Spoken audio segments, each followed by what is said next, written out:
Alors, non. Chef Faye, un mot. Ça va.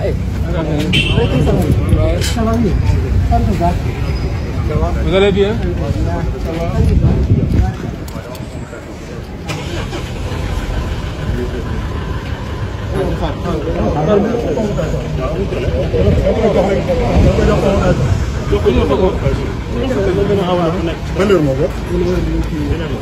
Il est quelle heure? 22h. 22h. Est-ce que mon avocat en présence de son avocat. En présence de ses avocats. Non, avocat rek la ñu akay honorable. Avocat kay honorable. Oui. Convocation la kay dañ la koy jox rek. C'est pour quand? Heure bi 22h. On a dit toutes les conséquences, il n'y a pas de souci. On constate. C'est bon. Est-ce que l'avocat peut regarder? C'est bon. Ou c'est le concerné? C'est mon seigneur. S'il vous plaît, est-ce qu'on peut lui remettre la convocation? C'est l'heure. Non, filme dama koy niital. Non, mais jaru ko.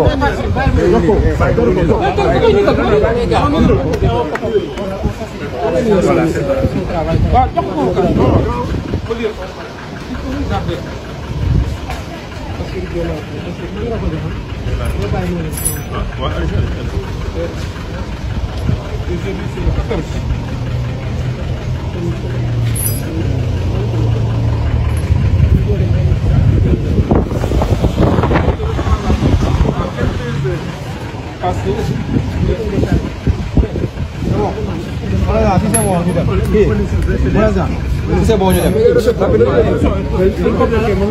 C'est bon.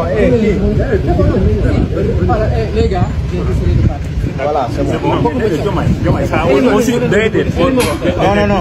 C'est lui le Non, mais ne contestez pas.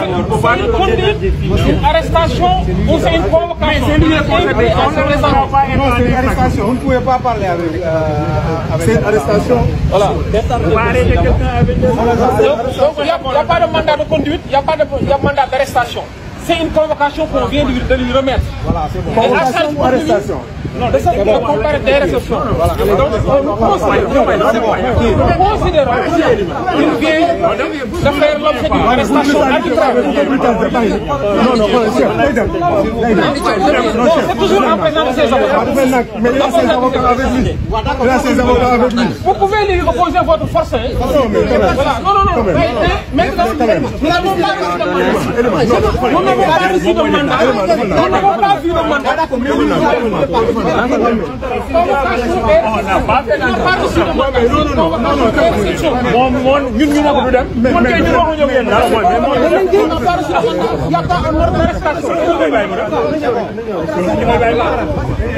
Vous avez le droit de l'arrêter aux heures normales. Nous sommes opposés, mais à l'heure dépassée, on il est 22h passées.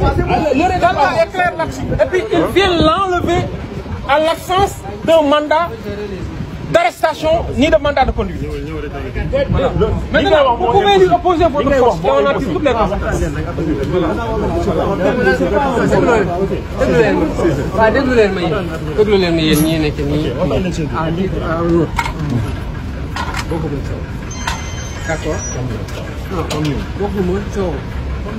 Maintenant, à ce que tes droits soient respectés. On constate la violation. Absolument. C'est pas bon. Non, Diomaye, toi aussi. Diomaye, la loi, elle est faite pour être respectée. Et c'est en présence du secrétaire général du syndicat devant son bureau des impôts et domaines. Mais voilà, bàyyi ñu wax ak ñoom sinon da nga koy brutaliser bàyyi ñu wax mais la loi aussi c'est la loi mais may ko waxtaan ak ay nit non bàyyi ko day dem bàyyi ko moom ngeen day dem Non, qui? C'est pas qui, c'est un cadre de l'administration. Il ne va pas fuir, c'est un responsable. Moi, je suis un cadre. Ouais, d'accord. Non, mais demande-le qui? C'est un cadre de l'administration. Il ne va pas fuir. C'est pas un voyou, c'est pas un délinquant. Mais malgré nous, nous va être accompagnés comme nous. C'est pas le fait. Mais dans ce pays-là, non, mais pas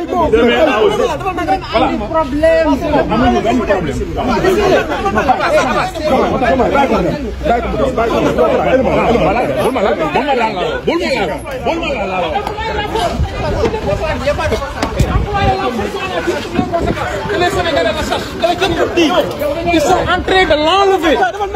Bassirou Diomaye Faye vient d'être enlevé ici au niveau des impôts et domaines. Vous l'avez enlevé, mais c'est bon, allez-y. Vous l'avez enlevé, c'est bon. N'importe quoi. Allez-y à la digue. Dis-moi au Sénégal, c'est ça le Sénégal. C'est ça le Sénégal. Mais c'est bientôt fini. Vous avez un mot à dire? Non, mais c'est ça. On est en train de violer mais les droits des citoyens dans ce pays. C'est ça la loi. On kidnappe un fonctionnaire, on le kidnappe pour l'amener comme ça à la vie. À 22h. On y va.